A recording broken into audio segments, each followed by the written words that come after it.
This is the Read to Lead podcast, episode 534.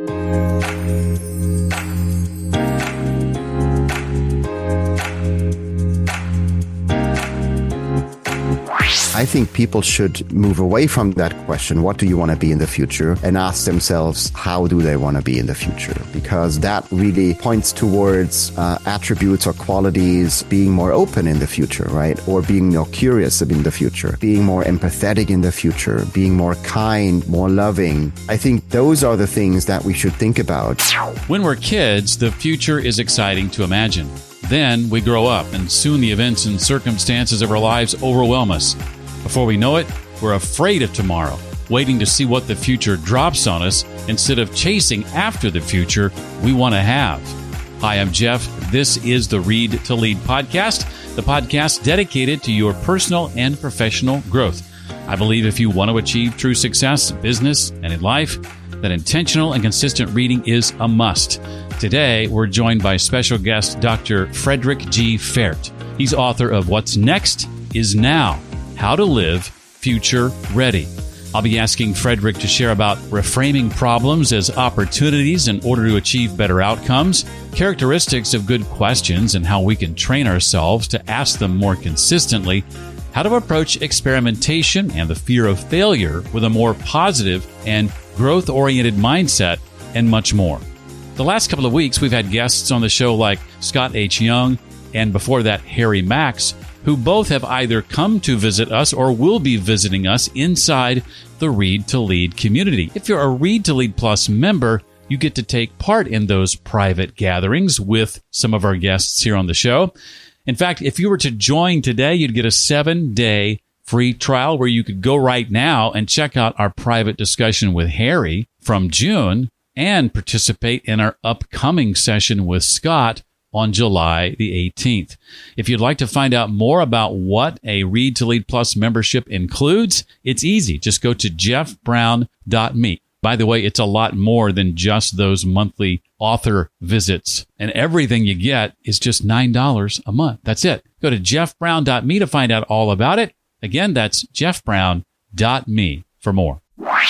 Dr. Frederik G. Pferdt shaped one of the most fabled creative cultures in the world as Google's first Chief Innovation Evangelist. He founded Google's Innovation Lab, where he trained tens of thousands of Googlers to develop cutting-edge ideas and taught groundbreaking classes on innovation and creativity at Stanford University for more than a decade.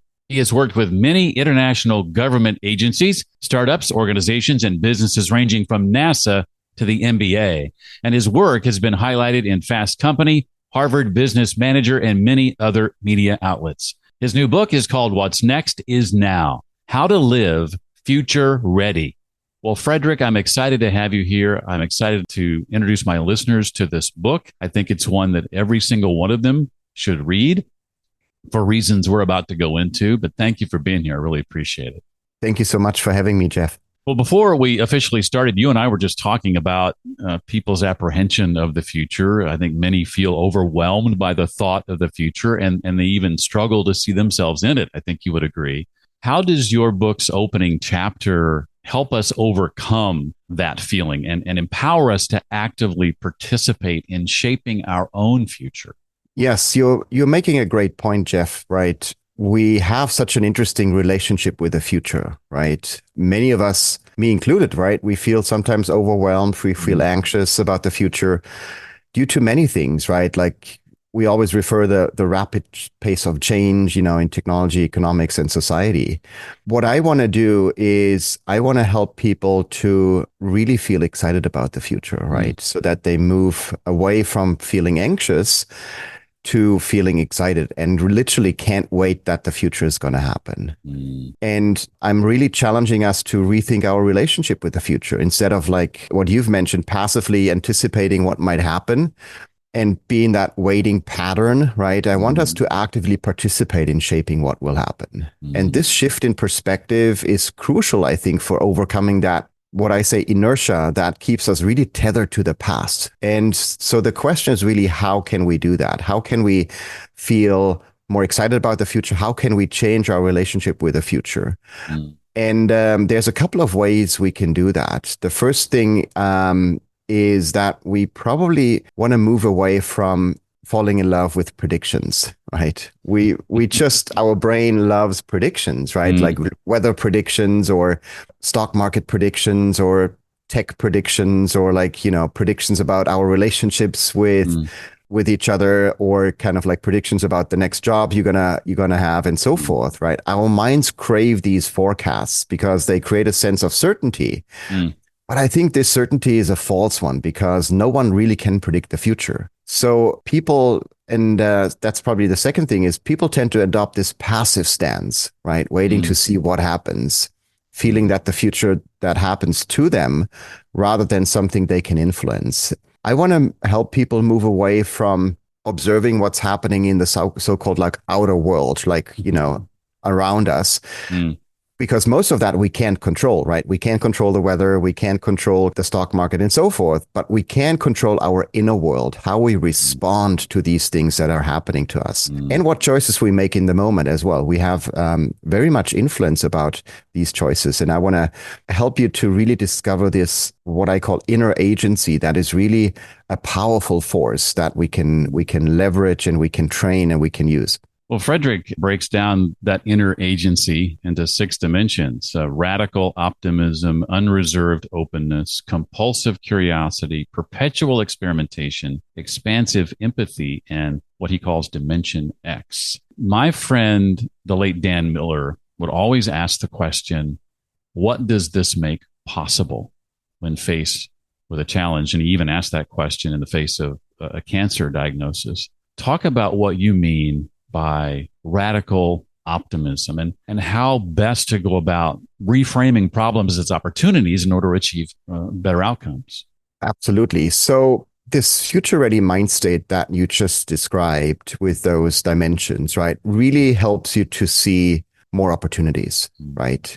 And create more opportunities for you as well, right? It's a way in how you can respond in every moment to, challenging situations. And by integrating these dimensions into our lives, we really can build like what we call resilience. We can adapt better to change more effectively and be proactive in shaping our futures. Optimism, openness, curiosity, experimentation, empathy are all things that should sound familiar to you, right? It's not something that, you have to read up about or like you have to take a class on, right? It's all things that we have built into our systems, right? It's like something we actually grow up with, right?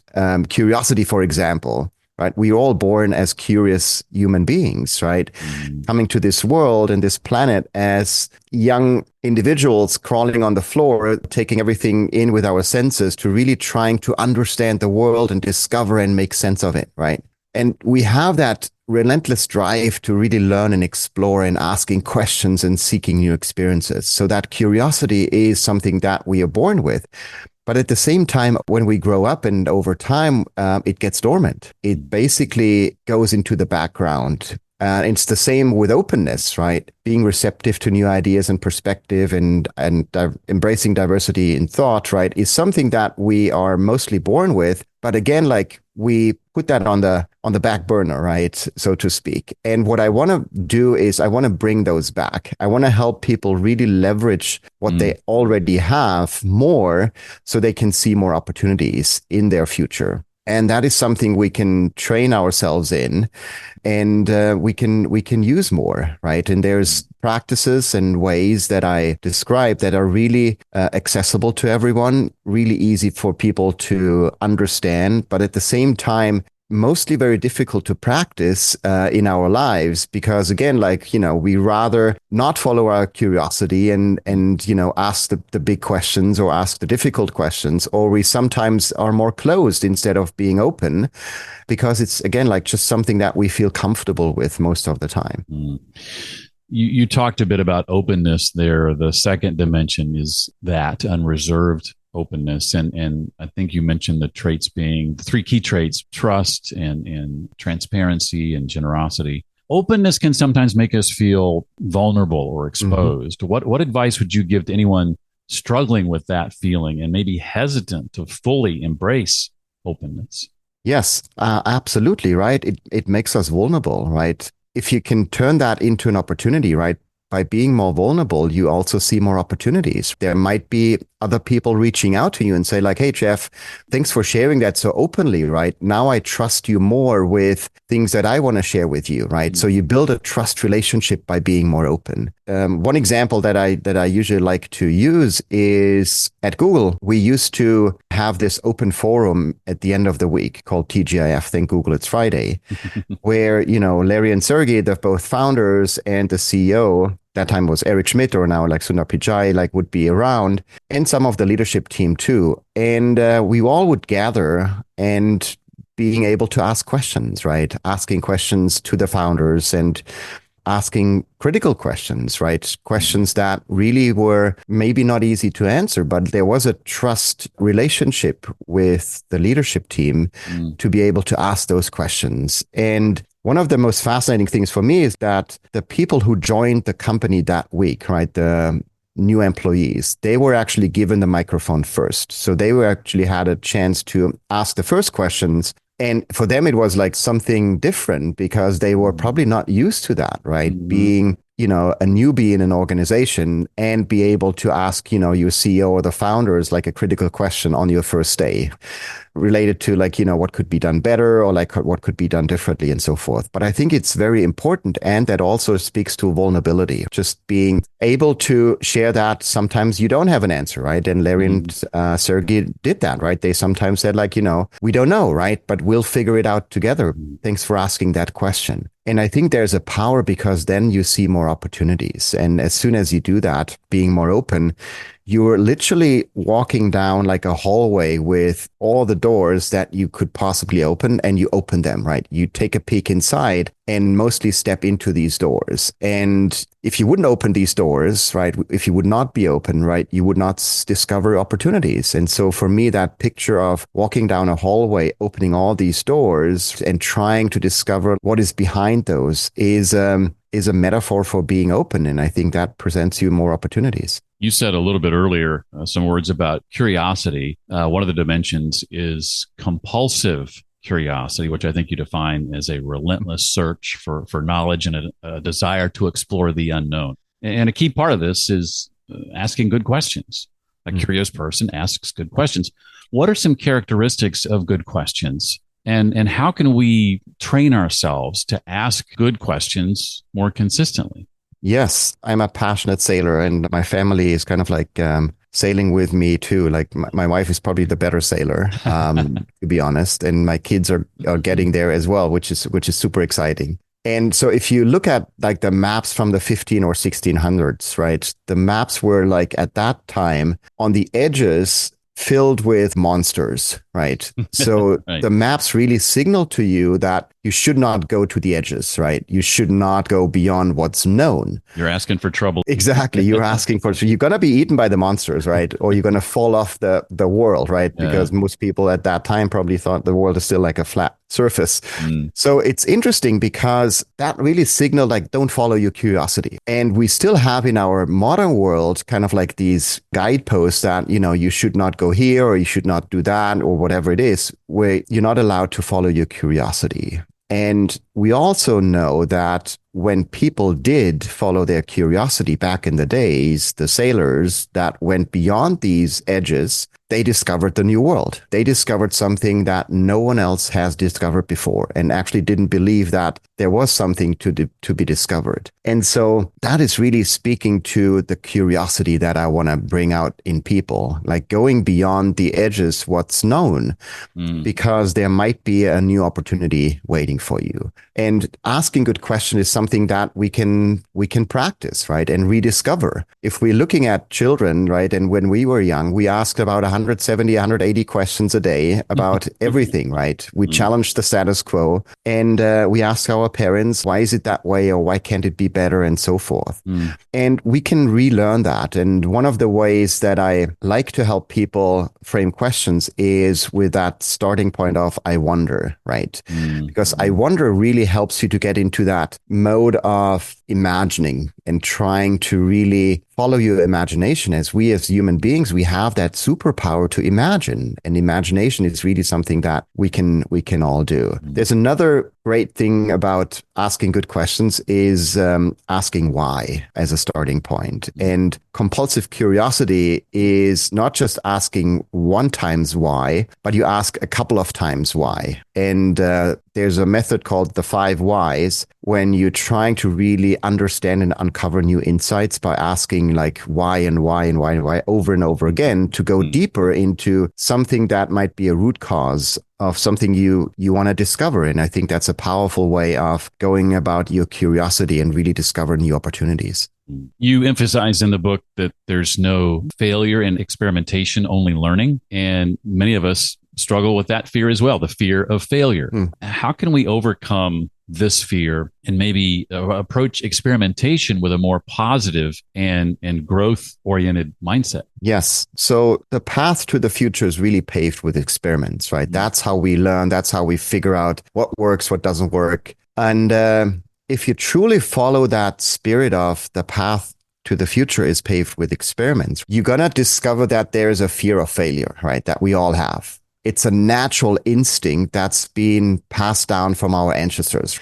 They had to worry about things like being eaten by big predators or eaten poisonous plants, right? They had to really worry about these things. But today we still want to feel safe, but most of the things we do in our lives aren't life-threatening, right? So we are not at a risk that we're going to be eaten by a predator or like eating poisonous plants, right? We mostly have labels on food that, really tell you like, hey, that's safe to eat. Sure, if you're climbing a mountain or you're jumping out of a plane or working with wild animals, you need to worry about safety, right? It's not that, you should not wear a helmet when you're in a race car or something like that. Those activities can be dangerous without proper precautions. But when it comes to everyday things like starting a diet or even creating a big vision for your future or talking to a stranger or maybe somebody you fall in love with, applying for your dream job, these risks are much smaller. And you should ask yourself, what's the worst that can happen? Most of the time, the worst thing is that you'll be exactly where you are right now, right? Maybe you feel a little embarrassed if you fail, but you'll still be safe, right? And many people hold back because their brains trick them into thinking any failure is as dangerous as being bitten by a snake, right? A poisonous snake.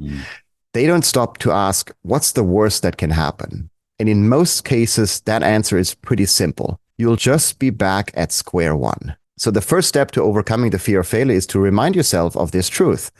You won't fall off the cliff most of the time. The farthest you can fall back is where you started. And so whatever your goals are, it's time to do a real risk assessment, right? Not the kind where your brain lies to you and makes you think failure will be fatal, right? Instead, be honest about what you're afraid of. You'll likely find that your fears are overblown and that your mind is playing tricks on you. And that's okay. It happens to all of us. Our brains really want us to stay comfortable, but achieving big goals will always push us out of our comfort zone. So this is really kind of like the homework I want to give to people. Think about a goal you've been putting off because you're afraid of failing. Sit down and write out the worst things that can happen if you fail. And you'll see that the risks are often much smaller than you thought.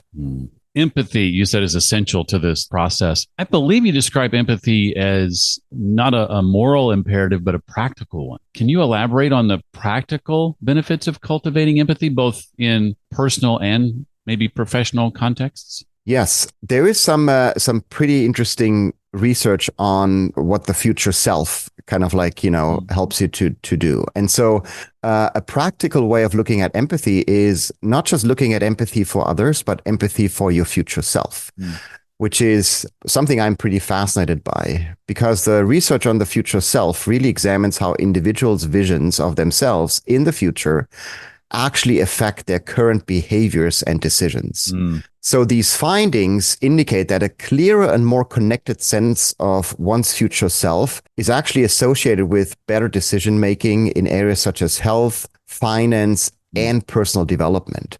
you actually save twice the amount for retirement if you're trying to really understand your future self. And I can give you a little bit of a rundown of that study, which is pretty fascinating. So the Future Self research project at Stanford asked 20-year-old students if they could imagine themselves 10 years in the future. And the students were like, yeah, we can totally see ourselves, we'll probably have a little bit more money and maybe a better car or something like that, right?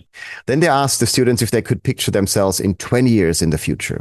And they said, like, definitely, yeah, we'll have a relationship or a family and a good job and maybe also a house, right? But here it's getting interesting. But when they asked the students that they imagine themselves 30 or 40 years out, the picture really got fuzzy, even blurry, right? They couldn't describe anything about where they might be or what they might be doing. They had no image at all. And so another of the project studies put the 20-year-old students in virtual reality glasses that showed them a much older version of themselves.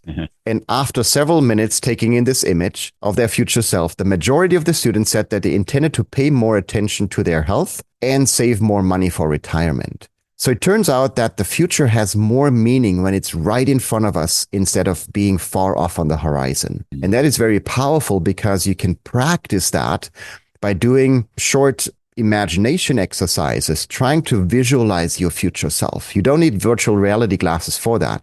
You literally can close your eyes and trying to imagine yourself in the future. And that has a tremendous impact on the behaviors today. That's so powerful. In the chapter called Dimension X, you talk about the cost of inaction. Share a bit about what Dimension X is. What do you mean by that? And maybe some examples of how recognizing and acting upon it can help us overcome inaction and then thereby create positive change. Yes. So cost of inaction is really powerful because, again, when we think about that fear of failure, right, where our minds tell us, like, don't talk to that person, right, you fell in love with, or don't, apply for a new job, or, don't go to this new place that you haven't discovered, right? We actually stop doing something. So we don't get into a mode of moving forward and make progress. And that leaves us where we are, right? Which is not a good place to be because everything is changing all the time. And if you're trying to, stay where you are, right, there is a cost involved definitely for you. And Dimension X is something that I want to help people to discover because it's their unique superpower. And everybody has a Dimension X, a unique superpower that they might be aware of or might not be aware of, right?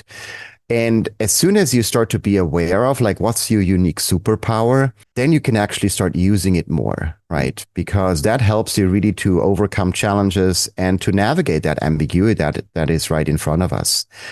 And for me, I discovered that my Dimension X, my unique superpower, is a bias towards action, where I really try to not overthink things and really, try things out and trying to give it a go instead of waiting for something to be fully thought through and so forth. So that's kind of like just my unique superpower. And I feature about 14 people in the book that all share their unique superpower to really help others to feel inspired to maybe go on a similar journey, to do a life map exercise that is also in the book that helps you to really go back in time to trying to map out what were some of the highlights in your life and some of the lowlights in your life, and how did you respond in all of those situations, and what has been your superpower. And creating awareness around that, again, like is really helpful because then you can start using your Dimension X moving forward and really make use of that to overcome future challenges.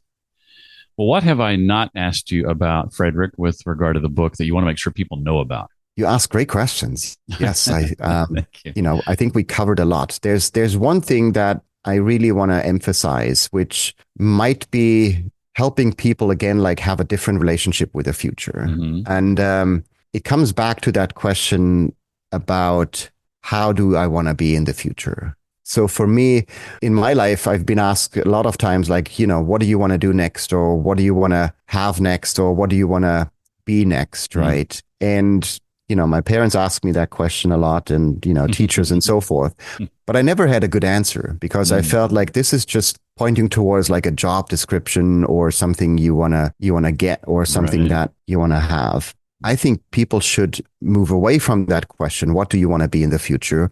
And ask themselves, how do they want to be in the future? Because that really points towards attributes or qualities, or even those dimensions that we discussed, being more open in the future, right? Or being more curious in the future, being more empathetic in the future, being more kind, more loving. I think those are the things that we should think about if that is something that we want to be in the future. And again, as soon as you find ways of thinking about that question, how do I want to be in the future? I think you're starting to put the actions in place today and start behaving differently, moving towards these qualities.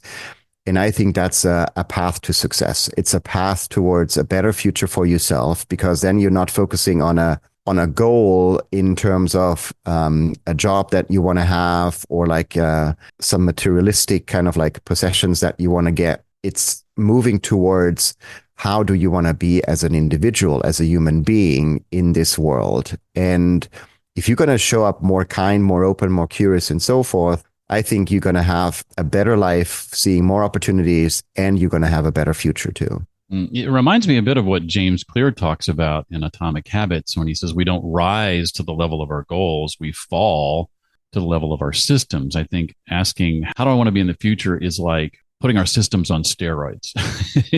Yes, love that. That's how I would frame it, I guess. Let me ask you about books. Selecting 2 or 3 that have been particularly impactful to you might be tough, but I'm going to ask you to do that anyway. Could you recommend a book or 2 that has had a particular impact on you over the years, your career or personally? Yes. Can I be totally honest with you, Jeff? Absolutely. Yes. Showing some vulnerability here and openness, which might lead to some opportunities.